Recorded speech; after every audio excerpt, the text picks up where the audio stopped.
Hello Internet, welcome to another Mass Effect 1 backward compatibility comparison. First of all, a huge thank you to everyone who watched and liked the original video. I had no idea it was going to get such a good reception. So you guys are awesome, and I hope this one is just as informative, if not more.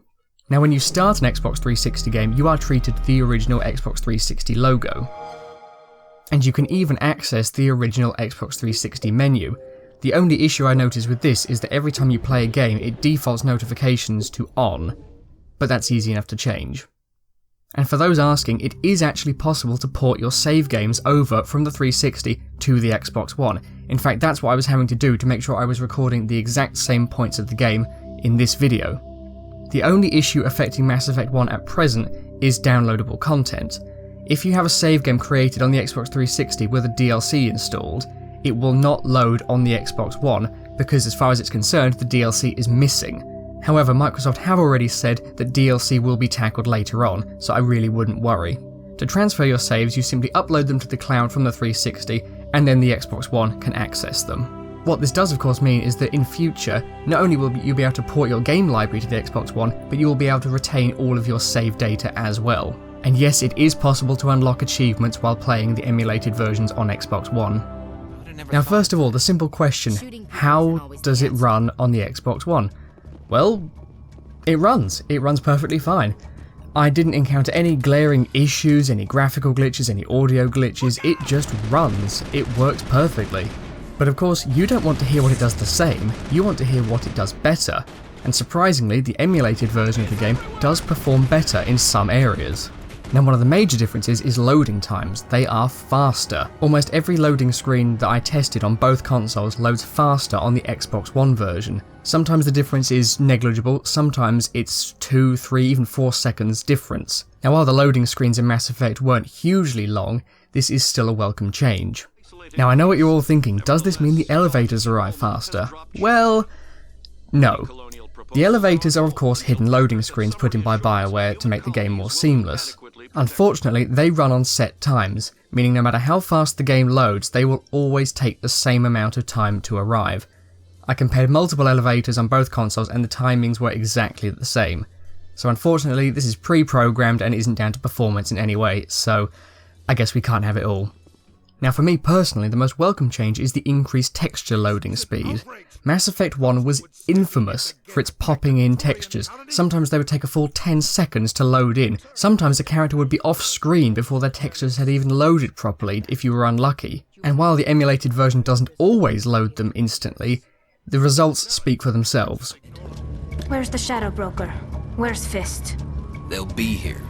Where's the evidence? No way. The deal's off.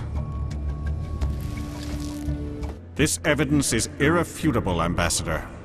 Saren will be stripped of his Spectre status, and all efforts will be made to bring him in to answer for his crimes. For anyone who's played Mass Effect as much as some of us have, this is a very, very welcome change. One of the more unusual changes I noticed is concerning the game's lighting. Character models appear to be illuminated by slightly less light, but only on their clothing, their skin remains unchanged.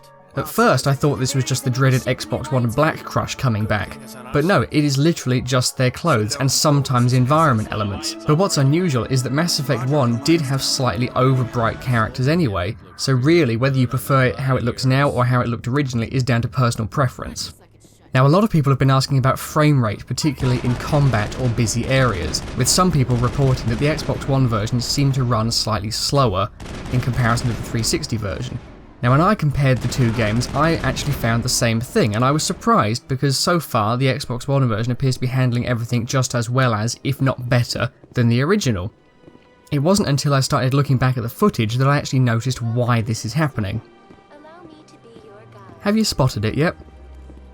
Well, I'll make it a little bit clearer for you.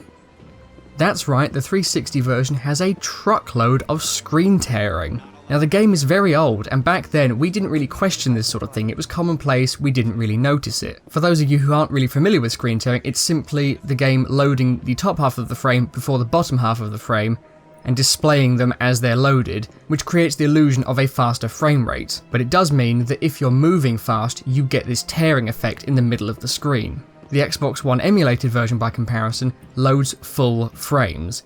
Clearly whichever emulation software they're using has vertical sync enabled.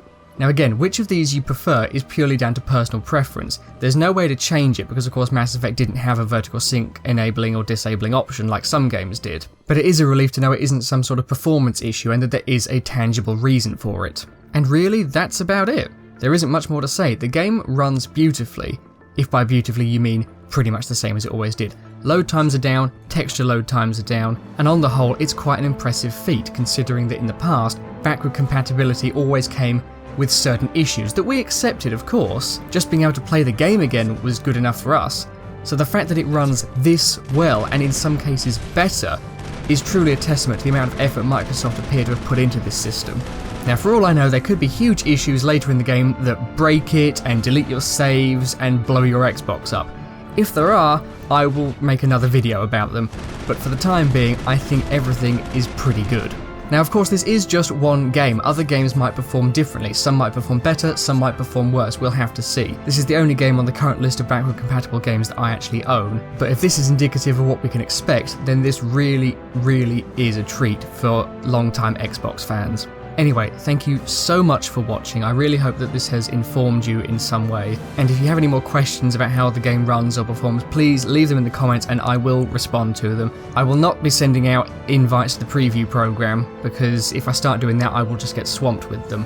So I'm sorry about that. But if this is what we can expect from all backward compatible games, then trust me, the wait will be worth it. So thank you for watching, take care of yourselves, and I'll see you next time. Garrus comes around, you stay smart. This is an outrage!